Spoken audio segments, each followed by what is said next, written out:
Welcome to top news. AP ఎన్నికల్లో TDP Janasena పొత్తు పెట్టుకున్న సంగతి తెలిసిందే. ఉమ్మడి మేనిఫెస్టో కోసం ఇరు పార్టీలు కసరత్తు చేస్తున్నాయి. ఇప్పటికీ జనసేనాని పవన్ కళ్యాణ్ పలుమార్లు టీడీపీ అధినేత చంద్రబాబు నివాసానికి వెళ్లారు. అయితే తొలిసారిగా చంద్రబాబు హైదరాబాద్ లోని పవన్ కళ్యాణ్ నివాసానికి వెళ్లారు. తన ఇంటికి వచ్చిన చంద్రబాబును పవన్ సాదరంగా ఆహ్వానించారు. ఈ సందర్భంగా ఇరువురు ప్రత్యేకంగా సమావేశమయ్యారు. ఈ భేటీకి సంబంధించి పూర్తి వివరాలు తెలియాల్సి ఉంది. బహుశా పొత్తు నేపథ్యంలో ఉమ్మడి కార్యాచరణపై చర్చించే అవకాశం ఉన్నట్టు తెలుస్తోంది. నారా లోకేష్ యువకుల ముగింపు సభకు చంద్రబాబుతో పాటు పవన్ కూడా వస్తారని ప్రచారం జరిగినా ఉమ్మడి మేనిఫెస్టో ఇంకా సిద్ధం కాకపోవడంతో పవన్ కళ్యాణ్ రావడం లేదని ప్రకటన వెలువడింది. ఈ అంశం కూడా చంద్రబాబు పవన్ల మధ్య చర్చకు వచ్చే అవకాశం ఉంది. పవన్ కళ్యాణ్ గారి నివాసానికి మాజీ ముఖ్యమంత్రి తెలుగుదేశం పార్టీ చంద్రబాబు నాయుడు గారు సుదీర్ఘంగా 2.5 గంటల సేపు భవిష్యత్తులో ఎన్నికల వ్యూహం పైన ఆంధ్రప్రదేశ్కి ఒక చక్కటి పరిపాలన అందించడానికి ఏ విధంగా వైఎస్ఆర్సీపీ విముక్త ఆంధ్రప్రదేశ్ కోసం కలిసి పనిచేయాలో దానికి సంబంధించిన వ్యూహాలు, రాజకీయ అంశాలు, అదేవిధంగా పార్టీ పరంగా సంస్థాగతంగా మేము చేసుకోవాల్సిన కొన్ని నిర్ణయాలు, ఆ బలోపేతం కోసం సుదీర్ఘంగా చర్చించారు. తప్పకుండా ఆంధ్రప్రదేశ్ ప్రజలకి మంచి భవిష్యత్తు ఉండే విధంగా ఈ చర్చలు చాలా సంతోషకరంగా జరిగినాయి. భవిష్యత్తులో కూడా అన్ని కార్యక్రమాల్లో ఇరు పార్టీల క్యాడర్ నాయకులు కలిసికట్టుగా విజయం సాధించి రేపటి రోజున మంచి ప్రభుత్వం, మంచి పరిపాలన అందించే విధంగా తగిన చర్యలు తీసుకుని ముందుకెళ్తామని ఈ సందర్భంగా ఇరు పార్టీల నాయకులు ఈరోజు నిర్ణయించుకున్నారు.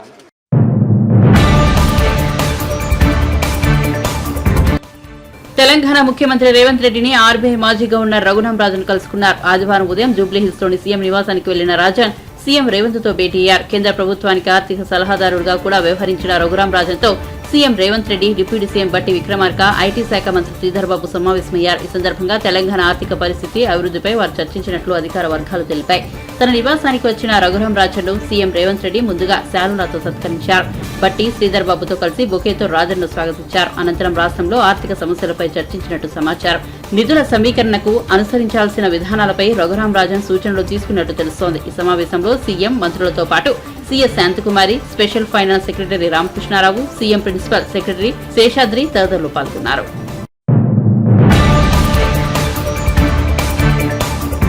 జనసేన పార్టీ రాష్ట్ర ప్రధాన కార్యదర్శి కొణిదెల నాగబాబు ఉమ్మడి నెల్లూరు జిల్లాలో పలు ఆత్మీయ సమావేశాల్లో పాల్గొన్నారు. నెల్లూరు సిటీ, సూళ్లూరుపేట, కోవూరు నియోజకవర్గాల జనసేన శ్రేణుల ఆత్మీయ సమావేశంలో నాగబాబు ఆసక్తికర వ్యాఖ్యలు చేశారు. తెలంగాణలో ఓటు ఉండగా ఏపీలో ఎలా ఓటరు దరఖాస్తు చేసుకుంటారంటూ వైసీపీ నేతలు చేస్తున్న విమర్శలపై స్పందించారు. ఏపీకి ఓటు మార్చుకోవాలన్న ఉద్దేశంతో హైదరాబాద్ లో ఉన్న ఓటును క్యాన్సిల్ చేసుకున్నాను. ఇటీవల జరిగిన తెలంగాణ ఎన్నికల్లో నేను, నా కుటుంబం ఓటు వేయలేదు.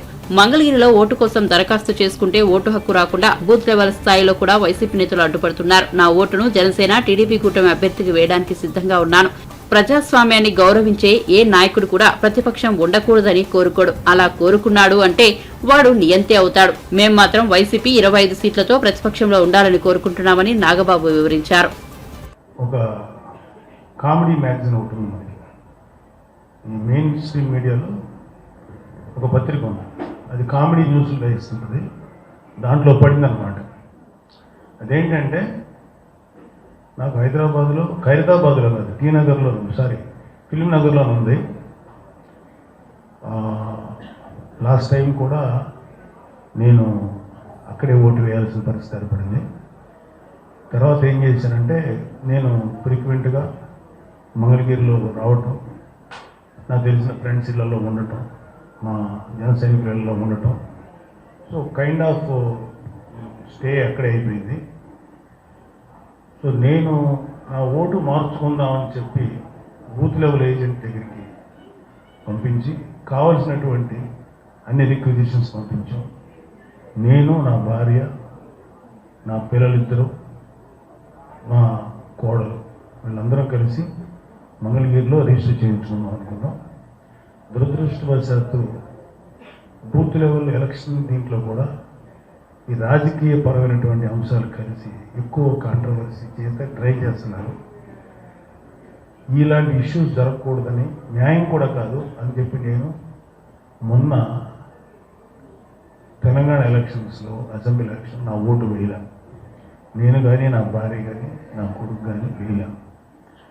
ఎందుకు వేయలేదంటే ఒకే వేటు అక్కడ ఇక్కడ వేసి ఎలక్షన్ స్పిరిట్ని పాడు చేసే ఉద్దేశం మాకు లేదు. దాన్ని గౌరవించాలి ఉద్దేశం అక్కడ ఓటు వేయలేదు. ఈవెన్ ఇక్కడ ట్రాన్స్ఫర్ అని పెట్టుకుంటే 100 రిస్ట్రిక్షన్స్ పెట్టారు ఎలక్షన్ కమిషన్. నిజంగా ఎలక్షన్ కమిషన్ వాళ్ళు అలా పెట్టరు. కానీ ఇక్కడ అక్కడక్కడ ఉన్న కొంతమంది మాత్రం అధికార పార్టీ చిప్పు చేతుల్లో ఉండి ఇలాంటి పరికమాలను న్యూస్ చేస్తున్నారు. నేను బయట కారులో వెయిట్ చేశాను, మా వాళ్ళందరూ వెయిట్ చేస్తుంటే ఒక్కళ్ళు కూడా రాలా. Mangalagiri RDO office I think, so MRO office తర్వాత రాలేదు. సరే, తర్వాత ఏంటంటే నా ఓటు హైదరాబాద్లో ఉన్న నా ఓటుని నేను క్యాన్సిల్ చేసుకున్నాను. ఒక 3-4 డేస్ తర్వాత నాకు క్యాన్సిలేషన్ వస్తుంది. ఖచ్చితంగా నా ఓటు ఆంధ్రప్రదేశ్ షిఫ్ట్ చేసుకొని ఈసారి మా జనసేన అలయన్స్ ప్రభుత్వానికి వేయడానికి చాలా సంతోషంగా నేను ఖచ్చితంగా పోటీ చేస్తాను. ఇక్కడ జనసేన రిప్రజెంటేటివ్ ఎలా ఉంటుంది?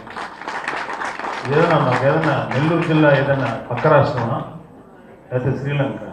ఆంధ్రప్రదేశ్లో పార్టీ కదా, ఖచ్చితంగా చేస్తాను. పార్టీ అధినేతలు ఇద్దరు డిసైడ్ చేసిన తర్వాత బయటకు వస్తాను. బీజేపీ కలుస్తుందా అది ఎలాగనే దాని ప్రణాళిక మా ప్రెసిడెంట్ గారు చెప్తారు. అది ఏంటో మాకు తెలియదు. వైనాట్ 175 అని ఒక పార్టీ అధినేత అన్నాడంటే అతను ఒక నిరంకుశులు ఉంటారు చూడండి, నియంత్రణ ఉంటుంది, అది ఉండకూడదు. రాజకీయాల్లో ఖచ్చితంగా ప్రతిపక్ష పార్టీ ఉండాలి. వాళ్ళు చాలా ప్రజల వాయిస్ వాళ్ళు వినిపించాలి. అంతేగాని టోటల్గా ప్రతిపక్షంలో ఎవరూ ఉండకూడదు, మొత్తం మనమే ఉండాలంటాం అనేది అది ఎవరంటారంటే జనరల్గా చైనాని పరిపాలిస్తుంది జిన్పింగ్, పుటిన్, లేకపోతే నార్త్ కొరియా ఉన్నాడు కిమ్ జాంగ్, వీళ్ళు అంటారు తప్ప నిజమైనటువంటి నాయకుడు ఎవరు, ప్రజాస్వామ్యాన్ని గౌరవించే వాళ్ళు ఎవరు? మేము మంచి మెజారిటీ గెలవాలని కోరుకోవడం తప్పులేదు, కానీ ప్రతిపక్షం అనేది ఉండకూడదు, నోరు నొక్కేద్దామని దుర్మార్గమైన ఆలోచన మాకు లేదు. మేము ఖచ్చితంగా చాలా వైసీపీని కనీసం 20-25 సీట్లతో ప్రతిపక్ష పార్టీలు ఉండాలి మనస్ఫూర్తి కోరుకుంటున్నాం.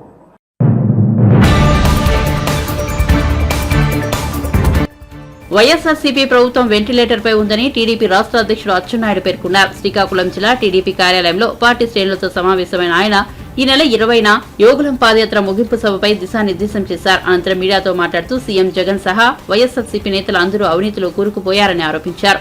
ఒక నియోజకవర్గంలో చెల్లని వైకాపా నేతలు మరో చెట్ల చెల్లుతారా అని ప్రశ్నించారు. మొత్తం రాష్ట్రాన్ని ఈ 4.5 సంవత్సరాల్లో పూర్తిగా భ్రష్టు పట్టించాడు. మా లాంటి వాళ్ళం ఎక్కడికైనా వెళ్తే అచ్చెన్నాయుడు గారు మీ రాష్ట్రానికి రాజధాని ఏమి అడిగితే చెప్పలేనటువంటి దౌర్భాగ్య స్థితికి ఈ రాష్ట్రానికి తీసుకొచ్చిన విషయాన్ని ఒకసారి గుర్తు చేస్తున్నాను. 3 రాజధానులని 3 ప్రాంతాల ప్రజల మధ్యన తగాయిదా పెట్టాలని ఒక ప్రయత్నం చేశావు. 4 సంవత్సరాలు అయింది ఈ రోజుకి. నువ్వు ఏమి సాధించావని చెప్పి నేను అడుగుతున్నాను. అమరావతి రాజధానిని విడగొట్టి ఈ రాష్ట్రంలో 3 రాజధానులు చేస్తున్నాను. ఉత్తరాంధ్ర ప్రజలకు ఎక్కడికో తీసుకెళ్లిపోతాను. రాయలసీమలో కరువు లేకుండా చేసి ప్రతి ఒక్కరికి ఆర్థిక పరిపుష్టి కలిగిస్తాను. ఈ రాష్ట్రంలో అన్ని జిల్లాలు అభివృద్ధి జరిగిపోతాయని 4 సంవత్సరాల ముందు 3 రాజధానులని నువ్వు ఈ రాష్ట్రంలో తీసుకున్న నిర్ణయం వల్ల నువ్వు సాధించింది ఏమిటి అని నేను ప్రశ్నిస్తున్నాను. ఈ రోజుకు 4 సంవత్సరాలు అయింది. ఉత్తరాంధ్రలో రాజధాని అని చెప్పినటువంటి వ్యక్తి ఈ 4 సంవత్సరాల్లో 4 పైసలైనా సరే నువ్వు ఖర్చు పెట్టి ఈ ఉత్తరాంధ్రకి మేలు చేశానని ఒక్క మాట నువ్వు చెప్పు. 4 సంవత్సరాలు అయింది ఉత్తరాంధ్రకి పరిపాలన రాజధాని అని చెప్పావు. ఏం చేశావు ఈ 4 సంవత్సరాల్లో అని చెప్పి నేను అడుగుతున్నాను. అసలు ఈ ప్రభుత్వం వెంటిలేటర్ మీద ఉన్న విషయాన్ని గుర్తుపెట్టు. వెంటిలేటర్ మీద ఉంది. వెంటిలేటర్ మీద ఉన్న పేషెంట్ ఎవడైనా బతుకుతాడా? ఈ ప్రభుత్వం వెంటిలేటర్ మీద ఉంది. రేపు ఎప్పుడు ఎన్నిక జరిగినా తెలుగుదేశం పార్టీ జనసేన అధికారంలోకి వస్తుంది. అది అందరికీ తెలుసు. జగన్మోహన్ రెడ్డికి కూడా తెలిసిపోయింది. మొత్తం నాతో సహా ఎమ్మెల్యేలు, వైసీపీ నాయకులు అందరూ అవినీతి పరులు అయిపోయారు. కనీసం ఒక నియోజకవర్గం నుంచి ఒక నియోజకవర్గానికి మారిస్తే ప్రజలు మర్చిపోతారేమో అనుకుంటారు. చెల్లని పైసా ఎక్కడున్నా ఒకటే, వైజాగ్లు వెళ్ళినా చెల్లందే, అమరావతి వెళ్ళినా చెల్లందే, తిరుపతి వెళ్ళినా చెల్లందే. చెల్లన పైసా ఎక్కడున్నా ఒకటే. నువ్వు అవినీతిలో కూరుకుపోయావు, మీ ఎమ్మెల్యేలు నాయకులు అవినీతిలో కూరుకుపోయి ప్రజలు చీకొట్టే పరిస్థితి వచ్చింది. అసలు రేపు నీ పార్టీలో పోటీ చేసే అవకాశం లేకుండా పోయింది. ఈరోజు దీన్ని చూసి ఏదో మారుస్తున్నానని చెప్పి కొత్త పల్లవి ఎత్తుకున్నా సరే నీకెవరూ నమ్మే పరిస్థితి లేరు. నేను ప్రభుత్వానికి అడుగుతున్నాను, అమరావతి రాజధాని విచ్ఛిన్నం చేసి 4 సంవత్సరాలు అయింది జగన్మోహన్ రెడ్డి. ఈ 4 సంవత్సరాల్లో నేను ముఖ్యమంత్రి అయిన తర్వాత 3 రాజధానులు చేశాను. ఈ 3 రాజధానుల వల్ల ఉత్తరాంధ్రకి ఇది లాభం జరిగింది, రాయలసీమకి ఇది లాభం జరిగింది, కోస్తాంధ్రకి ఇది లాభం జరిగిందని ఒక్క శ్వేతపత్రం నువ్వు విడుదల చేసే దమ్ము ధైర్యం ఉందని చెప్పి నేను అడుగుతున్నాను. యువ నాయకుడు నారా లోకేష్ బాబు గారు యువగలం పాదయాత్ర ముగింపు సభని భోగాపురం మండలంలో నిర్వహించాలని చెప్పి నిర్ణయం చేశాం. ఆ సభ నభూతో నభవిష్యత్తు, ఇంతవరకు ఎప్పుడు జరగని విధంగా సభ జరపాలని చెప్పి నిర్ణయించాం. దాదాపుగా 5 లక్షల నుంచి 6 లక్షల మంది జనాలు వస్తారని చెప్పి అంచనా వేస్తున్నాం. ఏ మారుమూల ప్రాంతాల్లో నుంచి అడిగినా, ఏ ఒక్కరికి అడిగినా సరే ఉత్సాహం ఉప్పొంగుతుంది. తెలుగుదేశం పార్టీ అంటే మళ్ళీ అధికారంలోకి వస్తుంది అని అందరూ ఉత్సాహంతో సభకు వచ్చి సంఘీభావం తెలియచేయాలని అందరూ కూడా ఆతృతతో ఉన్నారు. యువగలం ముగింపు సభే కాదు, రేపు 24లో జరుగుతున్నటువంటి ఎన్నికల శంఖారావ సభ అని చెప్పి కూడా మీ అందరికీ తెలియచేస్తున్నాను.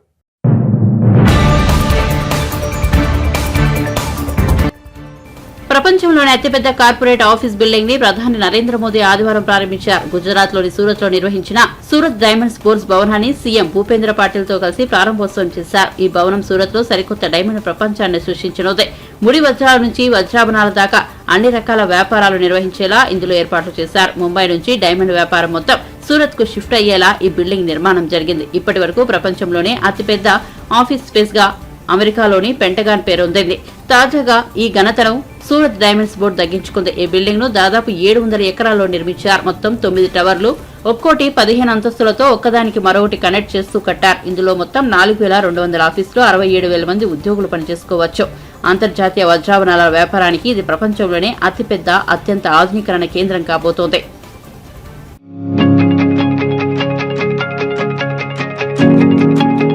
ઇતિહાસનો અનુભવ, વર્તમાનમાં રફતાર અને ભવિષ્યની દૂરંદેશી, એનું નામ सूरत.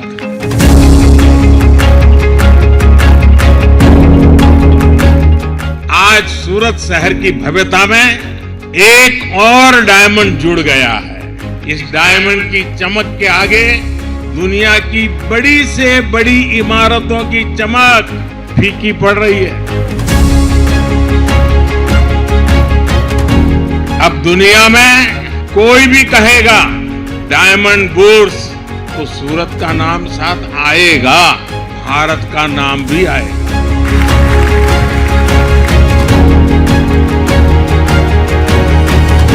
ये बिल्डिंग नए भारत के नए सामर्थ्य और नए संकल्प का प्रतीक है.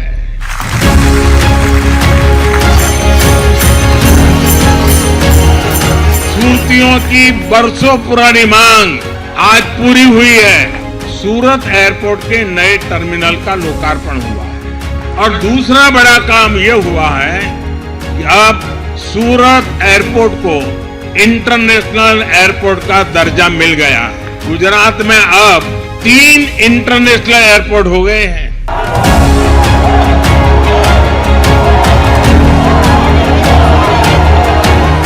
सूरत शहर के साथ मेरा जो आत्मीय लगाव है उसको शब्दों में बयां करने की जरूरत नहीं है, आप लोग भली भांति जानते हैं. और सूरत ने सिखाया है कि जब सबका प्रयास होता है तो हम कैसे बड़ी से बड़ी चुनौतियों का सामना कर सकते हैं.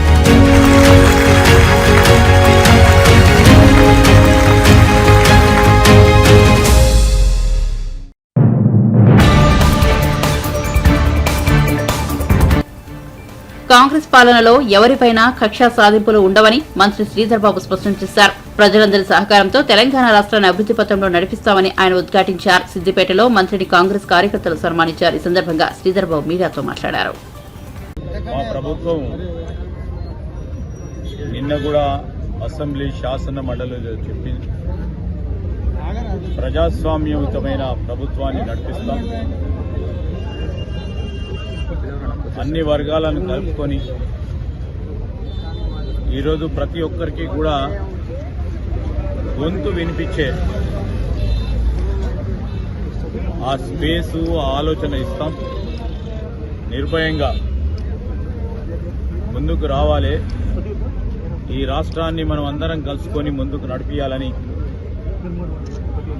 కాంగ్రెస్ పార్టీ ప్రభుత్వం మరి ముఖ్యమంత్రి గారు కూడా చెప్పడం జరిగింది. ఈరోజు మరింత అభివృద్ధి చెందాలి మన రాష్ట్రం అగ్రగామిలో ఉండాలని, దేశంలోనే తెలంగాణ రాష్ట్రం ఒక ఆదర్శనీయంగా ముందుకు నడపాలనే ఆలోచనతోనే రాబోయే కాలంలో వ్యవసాయ రంగానికి కానీ, ఉపాధి రంగంలో కానీ, పరిశ్రమ రంగంలో కానీ, ఐటీ రంగంలో కానీ అగ్రగామిగా ఉండే ఒక కార్యాచరణ తీసుకొని ముందుకెళ్లటం జరుగుతుంది. మేము గతసారి కూడా చెప్పాం, ఈరోజు ఎవరిపైన కూడా కక్ష సాధింపు ఉండదు. గత ప్రభుత్వానికి సంబంధించి కూడా పలు విధమైన పాలసీ విధానాలు ప్రజలకు ఉపయోగపడే విధంగా ఉండదంటే దాన్ని ఇంకా మరింత వేగంగా ముందుకు తీసుకెళ్లే ప్రయత్నం చేస్తాం.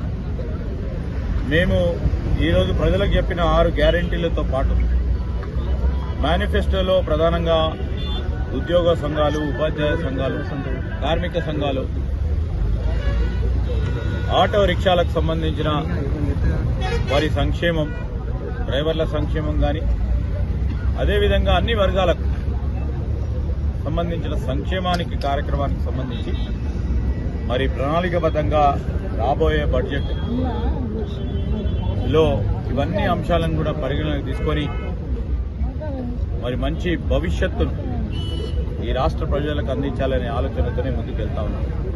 ఈ రాష్ట్ర యువతకు సంబంధించి, నిరుద్యోగ యువతకు సంబంధించి ఇప్పటికే కసరత్తు మొదలు పెట్టడం జరిగింది. తెలంగాణ రాష్ట్ర పబ్లిక్ సర్వీస్ కమిషన్ పరంగా ఈరోజు మేము ఏదైతే ప్రజలకు చెప్పామో ఆ ప్రజలకు చెప్పిన ప్రతి అంశాన్ని కూడా దృష్టిలో పెట్టుకునే మేము అడుగులు వేస్తా ఉన్నాం. నిరుద్యోగ యువతీ యువకులకు కూడా ఈరోజు తప్పకుండా ఒక కాల పరిమితిలో జాబ్ క్యాలెండర్ని అమలు చేసే ప్రయత్నం చేసి ప్రభుత్వంలో ఉన్న ఖాళీ ఉద్యోగాలను కూడా భర్తీ చేసి వారికి ఉద్యోగ అవకాశాలు కల్పించే కార్యక్రమం చేస్తాం. అదేవిధంగా ఈ ప్రాంతాలకు సంబంధించిన ఇంకెక్కడైనా మరి ఈ సిద్దిపేట జిల్లాకు సంబంధించి కానీ, అటు మెదక్ జిల్లాకు సంబంధించి కానీ ఇక్కడున్న సీనియర్ నాయకులు, మంత్రివర్యులు దామోదర్ రాజనరసింహ గారితో పాటు సోదరులు పొన్నం ప్రభాకర్ గారు, వారు తప్పకుండా అభివృద్ధి సంక్షేమానికి ఈ జిల్లాకు సంబంధించిన అనేక కార్యక్రమాలు వారు ప్రణాళికబద్ధంగా ఆలోచన చేస్తూ ఉన్నారు, ముందుకు తీసుకెళ్లే ప్రయత్నం చేస్తున్నారు.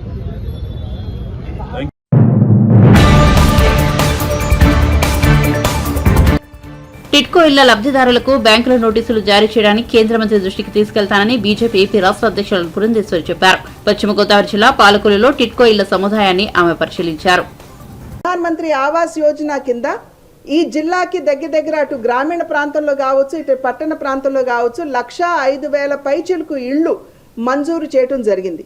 ఇవాళ అధికారంలో ఉన్నటువంటి వైఎస్ఆర్సీపీ ప్రభుత్వానికి భారతీయ జనతా పార్టీ వేస్తున్నటువంటి ప్రశ్న, 1,05,000 ఇళ్లు ఈ ఒక్క జిల్లాకి మంజూరు చేసినట్లయితే మీరు ఎన్ని ఇళ్లు నిర్మాణం చేయడం మాత్రమే కాదు పేదలకి ఇచ్చారు అని చెప్పి ఇవాళ భారతీయ జనతా పార్టీ వేస్తున్నటువంటి ప్రశ్న. ఇక్కడికి రాబోయే ముందు టిడ్కో ఇళ్లకు వెళ్ళి మేము అక్కడ చూసి రావడం జరిగింది. అక్కడ ప్రజలు గగ్గోలు పెడుతున్నారు. అక్కడ ఎటువంటి సరైనటువంటి మౌలిక సదుపాయాలు లేవు. డ్రైనేజ్ వ్యవస్థ అస్తవ్యస్తంగా ఉంది. నీళ్లు పొటాపొటిగా వస్తున్నాయి. ఒక్క చుక్క అదనంగా ఎక్కడైనా వాడారు అంటే వెంటనే వాళ్ళు ఇబ్బంది ఎదుర్కొనేటువంటి పరిస్థితి.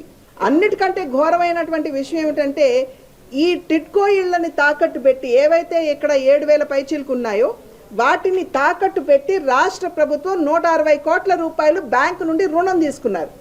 ఇవాళ వాళ్ళకి సరిగ్గా అసలు ఆ పత్రాలు కూడా అందివ్వలేదు. కానీ బ్యాంకుల నుండి వాళ్ళకి ఈ రుణానికి సంబంధించి మీరు 4.5 లక్షల రూపాయలు వడ్డీ కట్టాలి అని చెప్పి ఇవాళ వాళ్ళకి నోటీసులు వస్తున్నాయి. అక్కడ ఉన్నటువంటి మహిళలు పాపం కన్నీటి పర్యంతమై మాకు తెలియజేసినటువంటి విషయం. పోనీ అంతకు ముందు వారు ఒక సభ అంటే ఇవాళ రాష్ట్రంలో ఎటువంటి పరిస్థితి ఉన్నది అంటే రాష్ట్ర ప్రభుత్వం చేస్తున్నటువంటి అవినీతి కావచ్చు, అన్యాయం కావచ్చు, వారి మీద ఎవరైనా సరే నోరు విప్పి ప్రశ్నించినట్లయితే వెంటనే వారి మీద SC/ST అట్రాసిటీ యాక్ట్ పెట్టి వారిని జైలుకి పంపించేటువంటి పరిస్థితి ఇవాళ మనం ఈ రాష్ట్రంలో చూస్తున్నాం. అంటే ఒక రకంగా చెప్పాలంటే ఘోరాతి ఘోరమైనటువంటి నియంతృత్వ పాలనని ఇవాళ రాష్ట్రంలో చూస్తున్నామని చెప్పి మనం అర్థం చేసుకోవాల్సినటువంటి నేపథ్యం. దండి నోటీస్ అక్కడ ఉన్నటువంటి పేదలకి 4.5 లక్షల రూపాయలు వడ్డీ కట్టమని వచ్చినటువంటి నోటీస్. పాపం వారు ఏ రుణం చేయలేదు, వాళ్ళ ఇళ్లని తాకట్టు పెట్టి రాష్ట్ర ప్రభుత్వం తీసుకున్నటువంటి రుణానికి ఈ పేద ప్రజలు పాపం ఇవాళ ఆ భారాన్ని భరించవలసి వస్తుంది. అదేవిధంగా ఇవాళ రాష్ట్ర ప్రభుత్వం ఏ విధంగా ఈ ప్రాంతానికి మోసం చేసింది అనేటువంటి విషయం కూడా మనం ఇక్కడ గమనించాలి. కొత్తగా జగన్మోహన్ రెడ్డి గారి ప్రభుత్వం ఆడుకుందాం ఆంధ్ర అని చెప్పి ఒక కార్యక్రమాన్ని ప్రవేశపెట్టారు.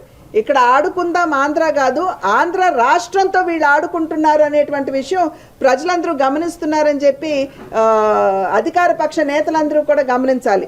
ఈ జిల్లాలో ఈ తీర ప్రాంతంలో ఉన్నటువంటి సాగు భూములన్నింటినీ కూడా సస్యశ్యామలం చేస్తాము అని చెప్పి మొగల్తూరు మండలంలో ఉన్నటువంటి వియర్ ఛానల్ ఏదైతే ఉందో దానికి సంబంధించి పనులు ఎప్పుడు ప్రారంభించారండి? 15 సంవత్సరాల క్రితం ప్రారంభించారు ఈ వేర్ ఛానల్కి సంబంధించి. కానీ నేటి వరకు కూడా ఆ పనులు పూర్తి కాలేదు. అవన్నీ కూడా ఇవాళ రైతులు మరి అనుభవిస్తున్నారు. మీరు ఇచ్చినటువంటి మాటే అంటే మాట మార్చం మడమ తిప్పం అనేటువంటి నాయకులు ఏ విధంగా ఇవాళ నాలుకలు మడత పెడుతున్నారో ప్రజలందరూ గమనిస్తున్నారు. వారు అందరూ కూడా తెలుసుకుంటున్నటువంటి నేపథ్యంలో ఇటువంటి ప్రభుత్వం ఏ మాత్రం కూడా ప్రజలకి హితం చేయనటువంటి ప్రభుత్వం, అవినీతిలో కూరుకుపోయినటువంటి ప్రభుత్వం, ప్రాంత విభేదాలు సృష్టించేటువంటి ప్రభుత్వం, కుల విభేదాలు సృష్టించేటువంటి ప్రభుత్వం, ఇటువంటి ప్రభుత్వం నిజంగా మనకి కావాలా అని చెప్పి మేము ప్రజల్ని ఆలోచించుకోమని చెప్పి చేస్తున్నటువంటి విజ్ఞప్తి, అభ్యర్థన.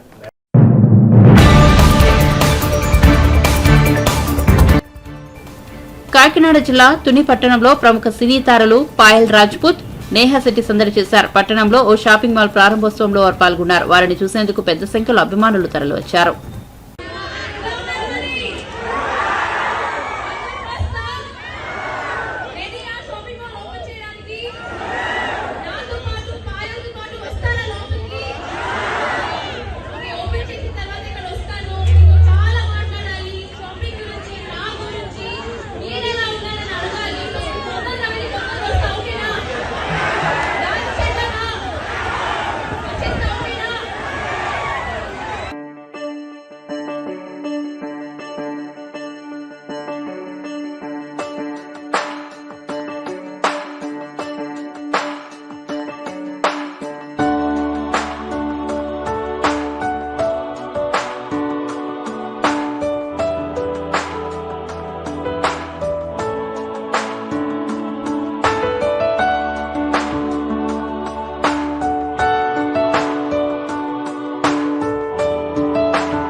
విద్యా ప్రమాణాలు గాలికి వదిలేసి విద్యా వ్యవస్థను సీఎం జగన్మోహన్ రెడ్డి పాతాళానికి నెట్టేశారని టీడీపీ పొలిట్ బ్యూరో సభ్యులు శాసనమండలి మాజీ చైర్మన్ మహమ్మద్ షరీఫ్ అన్నారు. టీడీపీ కార్యాలయంలో ఆయన మీడియాతో మాట్లాడుతూ 4.5 జగన్మోహన్ రెడ్డి రాష్ట్ర విద్యారంగంలో సాధించింది శూన్యమన్నారు. నాడు నేడు పేరుతో అవినీతికి పాల్పడి ఇంటర్ బోర్డుకు చెందిన కోట్ల రూపాయలను కాజేసి బోర్డును జగన్ నిర్వీర్యం చేశారని పేర్కొన్నారు.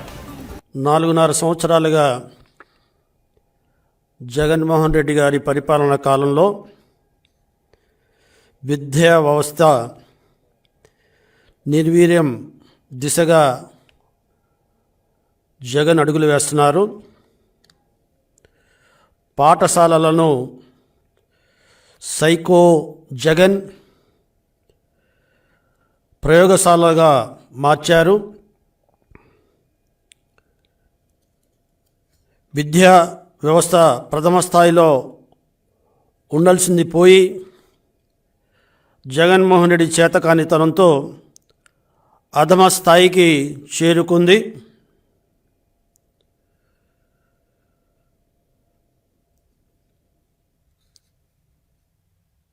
నాలుగేళ్లలో దాదాపు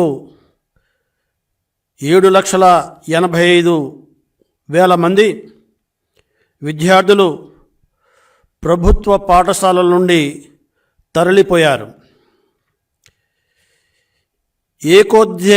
ఏకోపాధ్యాయ పాఠశాలలు లేకుండా చేస్తాం, ప్రతి పాఠశాలకు కనీస 2 టీచర్లు ఉండేలా చూస్తాం అని మంత్రి బొత్స హామీకి విరుద్ధంగా ఈనాడు ప్రాథమిక పాఠశాలలో కూడా ఏకోపాధ్యాయ బడులుగా మారిపోయినాయి. గతంలో సుమారుగా 5,000 ఏకోపాధ్యాయ పాఠశాలలుంటే ఈనాడు అవి 9,600కు పెరిగాయి. అంటే ప్రభుత్వ విధానం ఏ రకంగా ఉందో దీన్ని బట్టి మనం అర్థం చేసుకోవచ్చు. అంతేకాకుండా రాష్ట్ర వ్యాప్తంగా 4,234 ప్రాథమిక పాఠశాలలను విలీనం చేయటం మూలంగా 1,00,000 మంది పేద విద్యార్థులు విద్యకు దూరం చేశారు ఈ ప్రభుత్వం. ఈ ఏడాది దాదాపు 20,000 మంది ఇంజనీరింగ్ విద్యార్థులు సొంత రాష్ట్రంలో సరైన సదుపాయాలు సరైన బోధన వ్యవస్థ లోపించటం మూలంగా మరి పొరుగు రాష్ట్రాల్లో ఇంజనీరింగ్ చదవటానికి వలసపోయారు. గతంలో టీడీపీ హయాంలో ఎవరైతే విద్యార్థులు బాగా చదువుతున్నారో, మంచి ప్రతిభ కనబరుస్తున్నారో అటువంటి వాళ్ళకి స్ఫూర్తి కల్పించడానికి ఏపీ అబ్దుల్ కలాం ప్రతిభ పురస్కారాలు ఇచ్చే సాంప్రదాయం ఉండేది. ఈనాడు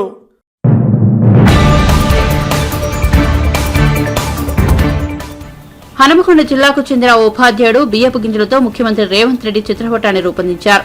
ఎల్కతుర్తి మండలం సూరారం గ్రామానికి చెందిన రాజ్ కుమార్ స్థానిక ప్రభుత్వ ఉన్నత పాఠశాలలో కాంట్రాక్ట్ పద్దతిలో డ్రాయింగ్ టీచర్ గా పనిచేస్తున్నారు. రేవంత్ రెడ్డిపై అభిమానంతో బియ్యపు గింజలతో ఆయన చిత్రపటాన్ని రూపొందించినట్లు రాజ్ కుమార్ తెలిపారు. నేను చిన్నప్పటి నుండి చిత్రాలు గీస్తూ జీవనోపాధి సైన్స్ బోర్డు రాస్తూ చిత్రాలు గీస్తూ జీవనోపాధి కొనసాగించేవాడిని. తెలంగాణ కొరకు తెలంగాణ వస్తే మాకు ఉద్యోగాలు పర్మనెంట్ అయితే అని ఎన్నో ఆశల కొద్దీ తెలంగాణ గురించి పోరాటం చేసినాము. తెలంగాణ వచ్చినా కానీ ఇప్పటి వరకు మా ఉద్యోగులకు పర్మనెంట్ చేయలేదు తెలంగాణ ప్రభుత్వం. నేను సమగ్ర శిక్ష ఉద్యోగుల్లో కాంట్రాక్ట్ బేసిక్గా జిల్లా పరిషత్ ఉన్నత పాఠశాల హై స్కూల్లో ఎల్కతుర్తి మండల్ హై స్కూల్లో పనిచేస్తున్నాను. గతంలో కూడా ఎన్నో చిత్రాలు వేశాను. అంబేద్కర్, భారతమాత, గాంధీ, మదర్ తెరెసా, సచిన్ టెండూల్కర్ ఎన్నో చిత్రాలు గీశాను. ఈ చిత్రపటాన్ని బియ్యం గింజలతో పేపర్ మీద రేవంత్ రెడ్డి చిత్రాన్ని కొత్త ప్రభుత్వంతో సీఎం ముఖ్యమంత్రిగా మన చిత్రాన్ని నా అభిమానంతోనే చిత్రాన్ని చిత్రించాను.